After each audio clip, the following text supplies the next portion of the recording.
C'est la Pentecôte. Alors je ne vais pas lire un texte dans Acte 2, pas tout de suite en tout cas. J'ai choisi dans le livre de l'Exode, chapitre 40, verset 34. Exode, chapitre 40, verset 34. Alors la nuée couvrit la tente d'assignation et la gloire de l'Éternel remplit le tabernacle. Moïse ne pouvait pas entrer dans la tente d'assignation parce que la nuée restait dessus et que la gloire de l'Éternel remplissait le tabernacle. Quoi de plus évident pour illustrer la Pentecôte que de lire ce texte du livre de l'Exode, justement quand la gloire de l'Éternel remplit le tabernacle. Le texte nous place chronologiquement juste après, bien sûr, l'achèvement du tabernacle. Et en fait, c'est un peu comme une inauguration.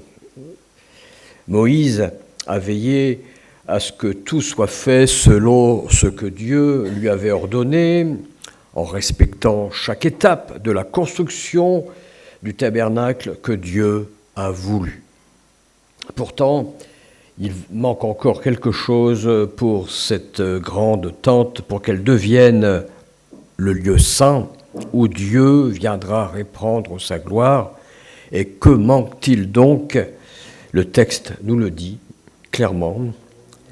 La nuée couvrit la tente d'assignation et la gloire de l'Éternel remplit le tabernacle. Il manquait donc la gloire de l'Éternel, la présence glorieuse de Dieu.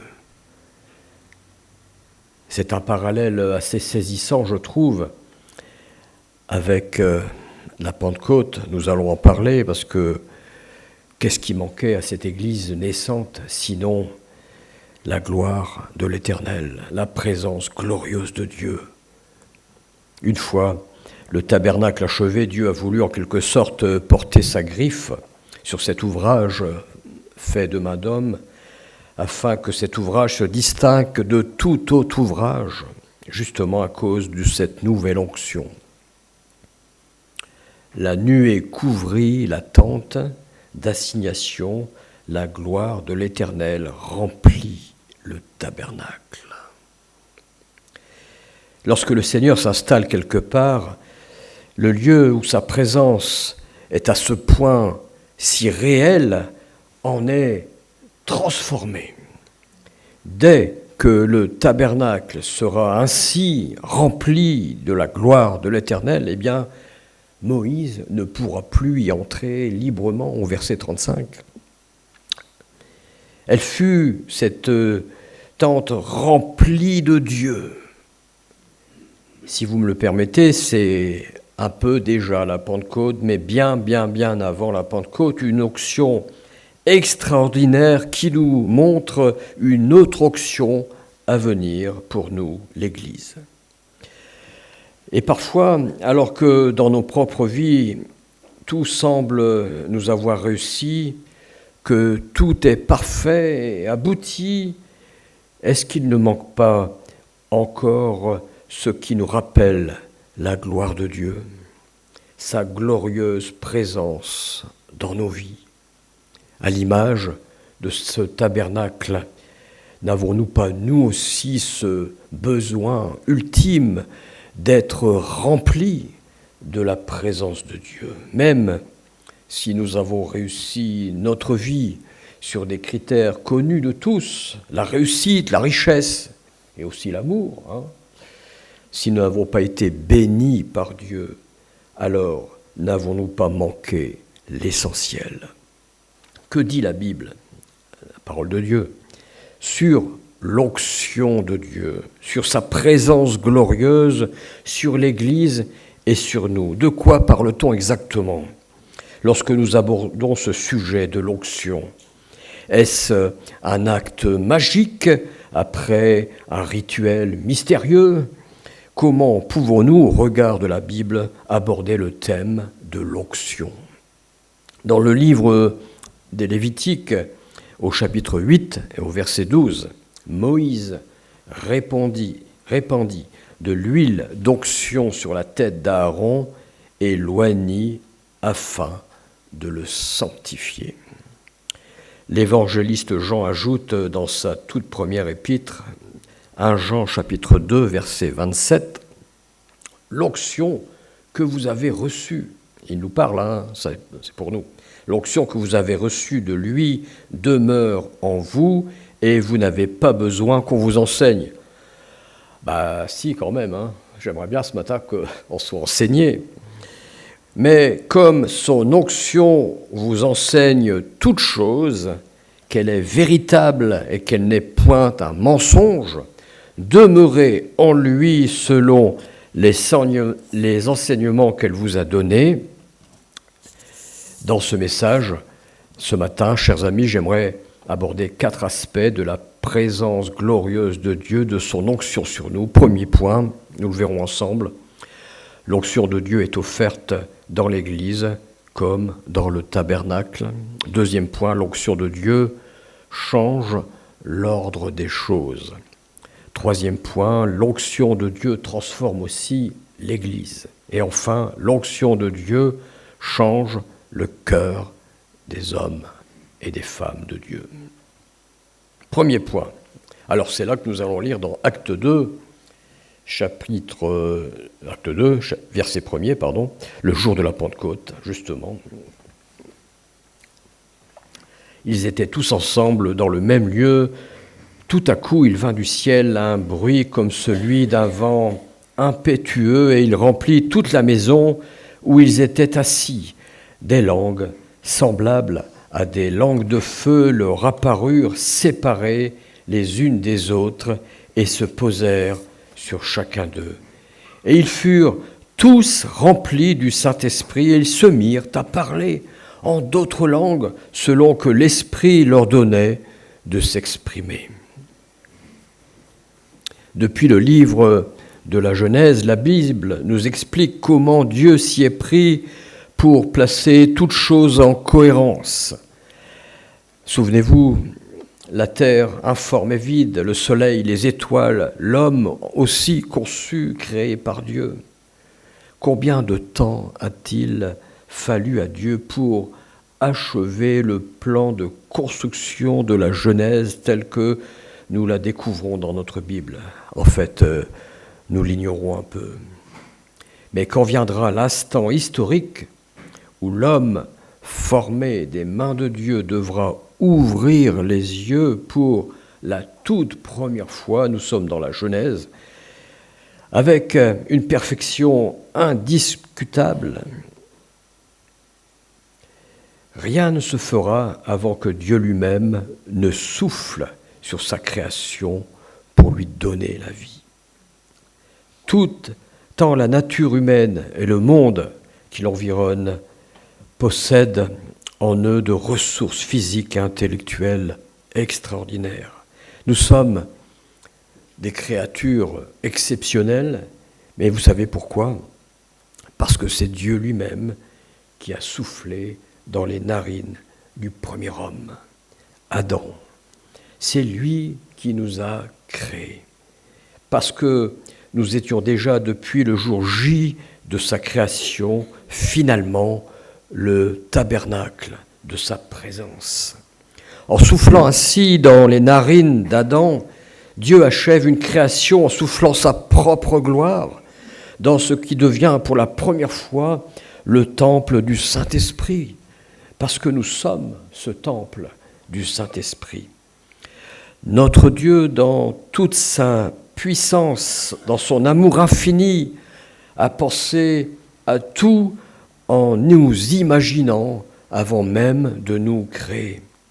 Il a pensé à tout. Il a pensé à nos organismes de défense, à notre pouvoir de réaction face au monde et à la nature qui nous entoure. Il nous a donné 5 sens indispensables. Vous les connaissez par cœur. La vue, l'ouïe, le goût, l'odorat et le toucher. Et à la femme, paraît-il, il a donné cette intuition qui nous manque parfois à nous les hommes, l'intuition féminine. Mais sans le souffle de Dieu en nous depuis ce jour-là, ce jour de la création, nous ne serions finalement que de simples bipèdes, malheureusement privés de la pensée de l'éternité, privés de la pensée même de Dieu. Aussi, la construction du tabernacle a demandé une préparation jamais égalée à cette époque. Des sommes de détails précis que Moïse a dû noter de manière exhaustive. La Bible y consacre pas moins de 17 chapitres dans le livre de l'Exode. Moïse reçoit et note dès le chapitre 24 toutes les indications nécessaires à la construction de ce tabernacle, mais rien dans cette tente ne sera finalement glorieux avant que Dieu ne vienne la couvrir de sa gloire au chapitre 40. Et l'Église, justement, comme ce tabernacle, entre dans ce plan voulu par Dieu. L'Église que Dieu a voulu sera, elle aussi, utilisée pour rassembler le peuple de Dieu, une Église où Dieu vient parler à ses enfants, où ses enfants viennent l'adorer, lui présenter des sacrifices de louange. C'est ce que nous faisons dimanche après dimanche. Comme pour le tabernacle, Dieu a voulu fonder l'Église sur des fondements solides, selon des règles qui n'appartiennent qu'à lui, avec un souci de sainteté qui le glorifie. L'Église existe aussi à cause du désir de Dieu de voir un lieu précis, particulier, un groupe d'hommes et de femmes choisis par lui, venir se rassembler pour l'adorer, lui, le Dieu très saint. Mais bien sûr, il reste encore à Dieu à accomplir à nous et dans l'Église une tâche ultime, comme une sorte d'inauguration. Il veut marquer de son onction nos cœurs pour qu'ils ne soient plus seulement des cœurs faits de chair et de sang, mais des cœurs de fils et de filles de Dieu, marqués par la présence glorieuse de Dieu. Jésus nous affirme dans l'évangile de Luc, au chapitre 24, verset 49, « Voici, j'enverrai sur vous ce que mon Père a promis, mais vous restez dans la ville jusqu'à ce que vous soyez revêtus de la puissance d'en haut. » La Pentecôte. Voilà cette nouvelle onction de Dieu pour son Église, le Saint-Esprit de Dieu qui souffle avec des signes et un style tout aussi surprenant. Le jour de la Pentecôte, ce n'est pas seulement un lieu qui se trouve rempli de la gloire de Dieu, comme pour le tabernacle. Cette fois-ci, Dieu manifeste sa glorieuse présence dans le cœur des gens là qui sont présents et qui prient déjà depuis 10 jours, et pas seulement dans le lieu où ils se trouvent. Le jour de la Pentecôte, c'est bien sûr la promesse du Saint-Esprit qui s'accomplit dans la chambre haute, et c'est l'assemblée des croyants qui reçoit le Saint-Esprit. Le Saint-Esprit, depuis ce jour-là, remplit nos cœurs de la gloire de l'Éternel. Amen. Nous sommes, nous, l'Église, ce lieu choisi où Dieu se plaît à prendre place pour s'y installer et pour longtemps. Il vient nous couvrir de sa nuée pour faire de nous un édifice spirituel. C'est le Saint-Esprit qui nous parle, c'est lui qui touche nos cœurs, c'est lui qui nous convainc de péché, c'est lui qui nous éclaire quand nous abordons sa parole, c'est lui qui nous convainc de changer de voie. Le Saint-Esprit à l'œuvre dans nos vies, même si nous pensons avoir pensé à tout dans nos propres vies, assurons-nous, chers amis, chers frères et sœurs, que Dieu ait marqué notre foyer en y inscrivant son nom, en y desservant sa sainte présence, la présence glorieuse de Dieu, son onction sur chacun de nous. Ainsi, nos cœurs ne sont plus des lieux de passage où se mêlent les bruits de ce siècle, mais où le Seigneur, 3 fois saint, vient prendre sa place. Et nous pouvons vivre chaque jour sous l'onction de la gloire de l'Éternel, parce que nous sommes justement ce nouveau tabernacle, le temple du Saint-Esprit. Deuxième point, l'onction de Dieu change l'ordre des choses. Durant sa longue traversée du désert, le peuple de Dieu suivait la nuée. Lorsqu'elle apparaissait, il se mettait en route, sinon il ne bougeait pas et attendait que la nuée se lève. Cette nuée les protégeait du soleil le jour et un feu les éclairait la nuit. Le Seigneur Jésus nous offre une autre nuée, différente en apparence, mais toujours pour guider nos pas lorsque la nuit s'installe autour de nous, et parfois la nuit s'installe autour de nous. C'est l'onction de Dieu dans nos cœurs qui nous protège des assauts de la vie lorsque nous sommes dans la tourmente, lorsque les éléments autour de nous semblent nous agresser. Et si nous nous plaçons sous l'onction de la présence glorieuse de Dieu, alors Dieu nous rend capables de nous lever au meilleur moment pour aller dans la meilleure direction. Sommes-nous toujours conscients de cela? Sa lumière qui nous éclaire à chaque étape de notre vie. Apprenons à nous placer sous ce regard, le regard de Dieu, sous l'action efficace de sa présence glorieuse, sous son onction. Seulement voilà, Moïse ne pouvait plus entrer librement dans le tabernacle. La présence de Dieu était trop forte pour lui, ou plutôt Dieu ne le permettait pas. La gloire de Dieu sur le tabernacle impose le respect et la crainte. Il ne s'agit pas d'y entrer comme dans un moulin. L'onction de Dieu devrait peut-être aussi nous inspirer une certaine crainte, un vrai respect.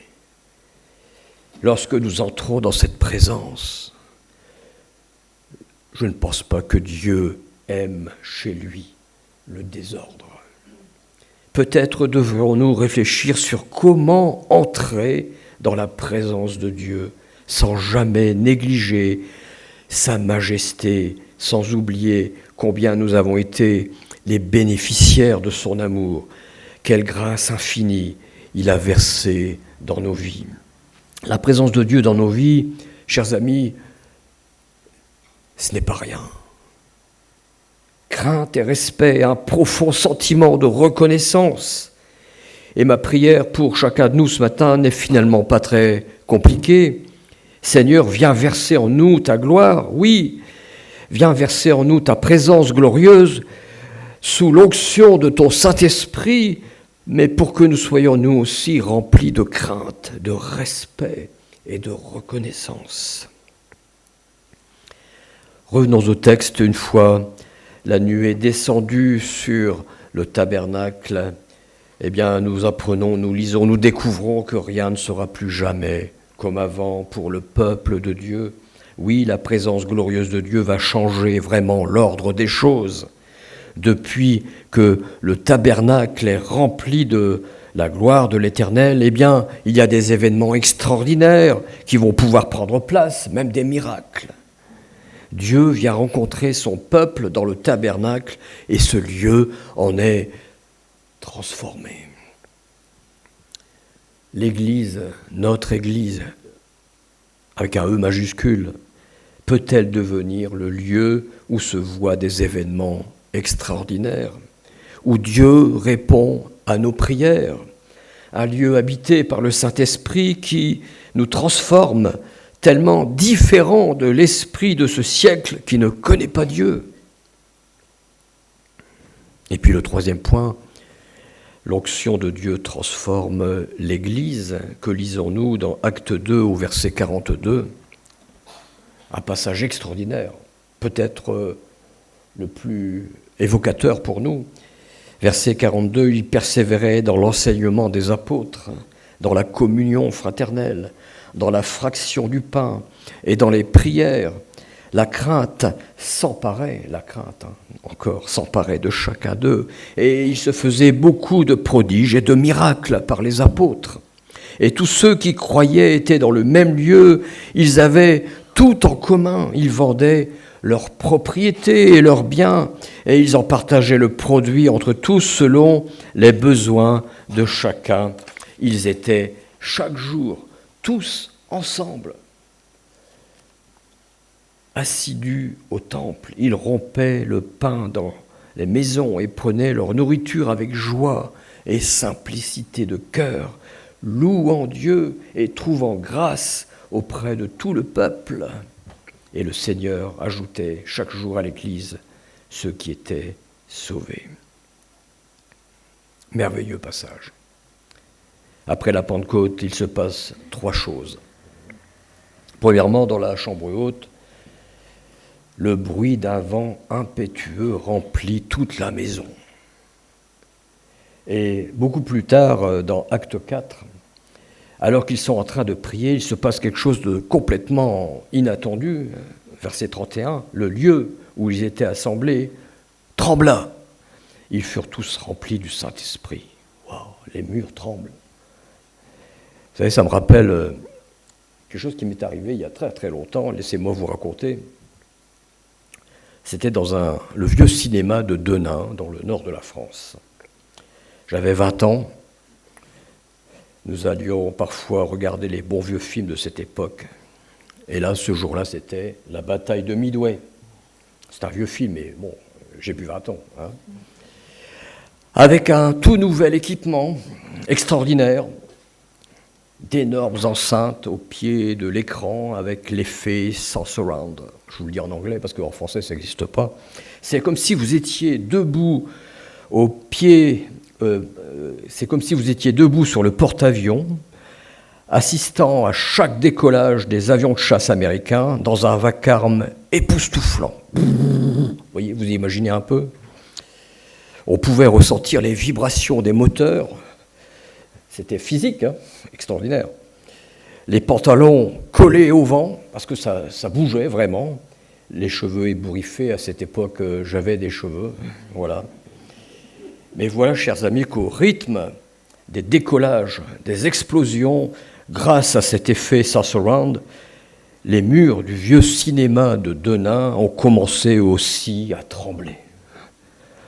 Le public a très rapidement cessé de regarder le film pour se tourner vers les appliques murales en verre disposées de chaque côté de la salle qui se sont mis à glinguer. Gling, gling, gling, gling. Je vous fais le bruit. C'était très étonnant. Et ces petites lampes, en vérité, n'annonçaient rien de bon. Le public délaissant de fait la bataille de Midway, qui pourtant faisait rage, avec ses crashs d'avions, ses explosions de toutes sortes, pour regarder ces lampes qui tremblaient, ces murs qui vibraient. Et la question que nous nous sommes tous posée, je crois, à cet instant précis, était celle-ci: est-ce que nous allons sortir vivants de la bataille de Midway ? Et fort heureusement, nous sommes sortis indemnes du cinéma de Denain, qui a été rasé depuis, mais pas par l'aviation américaine, heureusement. Revenons à la chambre haute. Ce ne sont pas des moteurs d'avion qui firent trembler les murs, mais, le texte nous le dit, le souffle du Saint-Esprit, la présence glorieuse de Dieu, son onction soudaine dans cette assemblée en prière. Ce que j'essaie de vous dire, chers amis, c'est que la Pentecôte, ce ne fut pas un petit événement, ce fut énorme.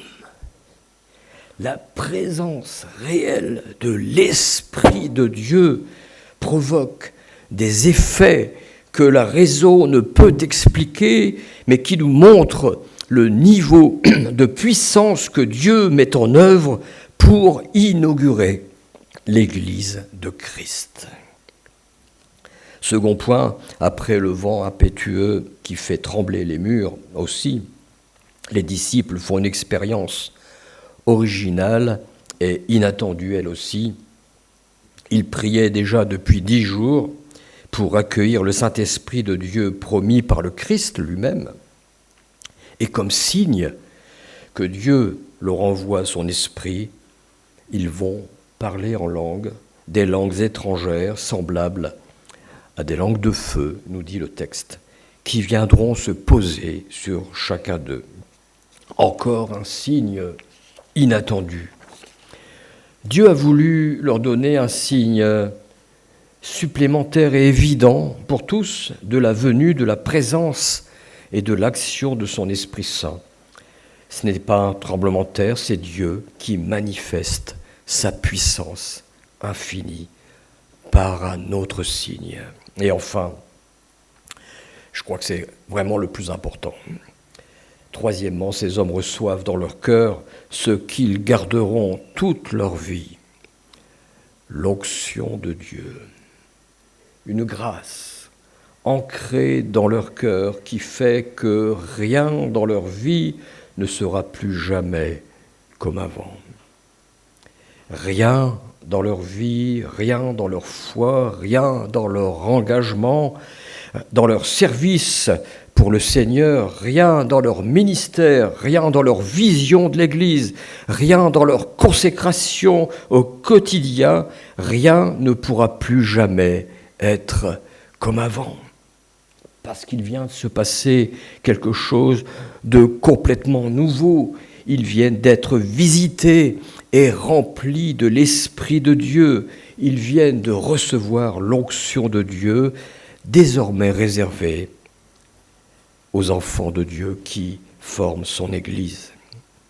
Et à l'image de ce qui s'est passé dans le tabernacle, il fallait que l'Église naissante soit marquée du sceau de Dieu, qu'elle devienne ainsi le témoin de la grâce de Dieu, une Église mise à part, visible et reconnue par tous.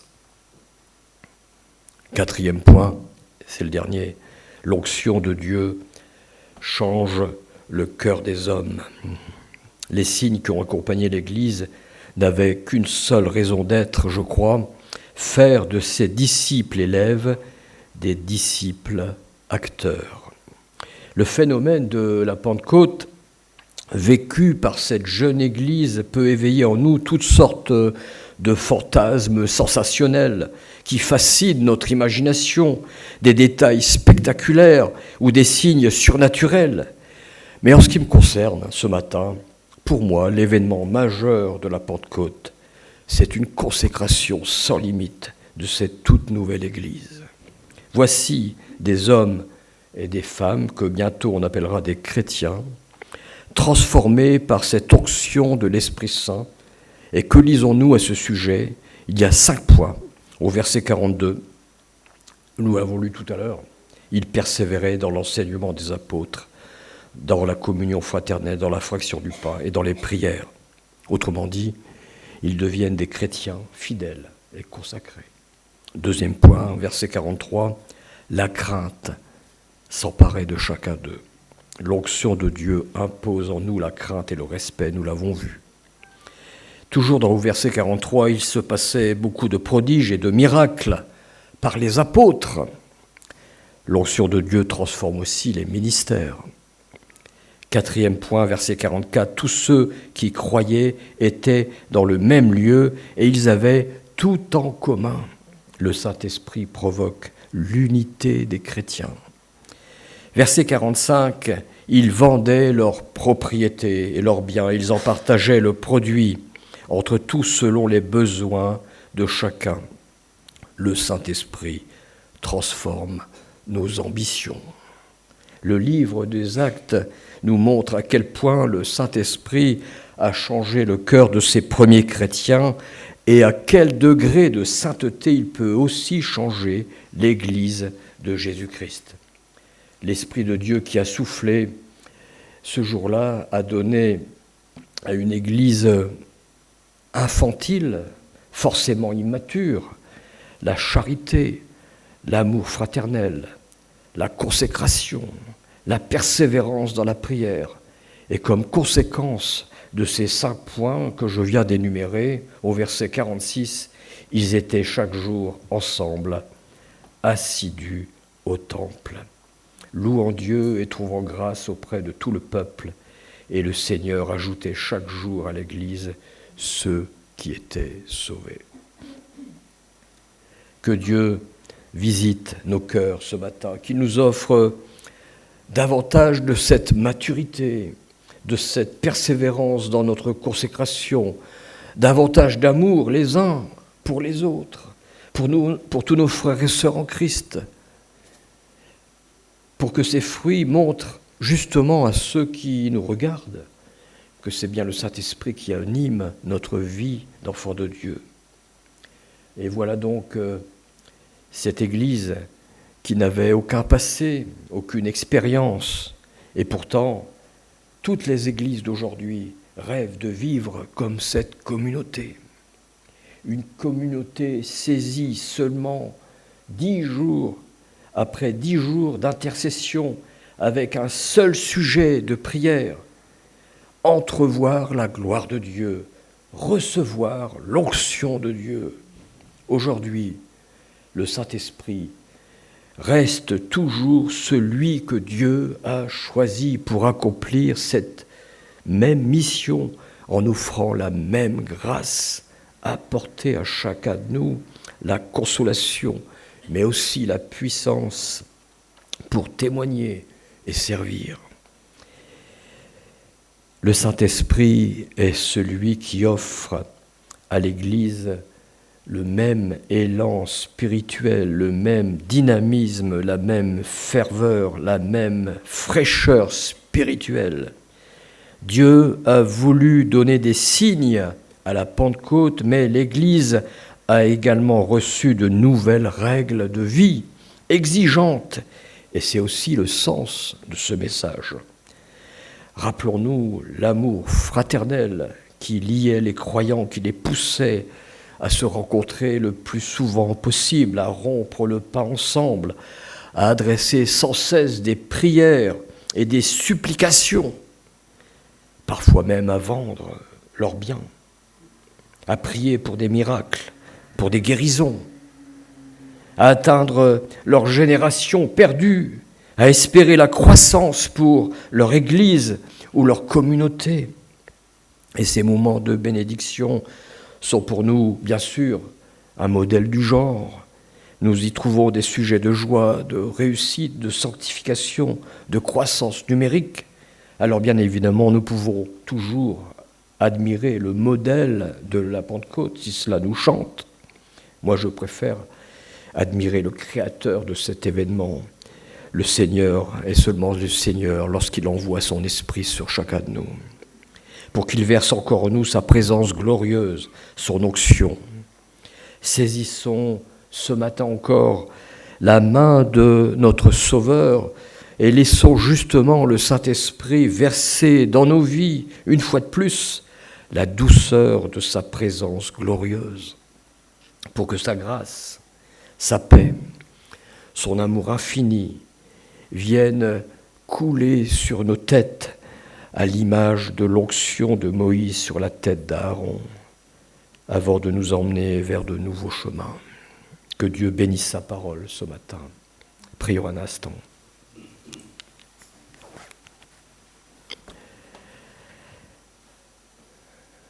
Seigneur notre Dieu, nous sommes placés devant toi et nous sommes prêts, Seigneur, à recevoir, Seigneur, tes bénédictions. Ce jour de la Pentecôte, tu as béni ton Église. Seigneur, nous avons aussi besoin d'être bénis et nous avons encore besoin d'être bénis. Bénis ton Église aujourd'hui, Seigneur, répands cette grâce infinie de ta présence glorieuse en nous, de cette onction sur chacun de nous, sur nos vies, sur nos familles, sur nos bien-aimés, sur notre Église, mais sur ton Église aussi, sur nos malades, sur nos personnes âgées, sur celles qui souffrent, sur celles qui espèrent aussi. Reste avec nous, Seigneur, et conduis-nous, nous t'en prions. Dans le nom de Jésus. Amen.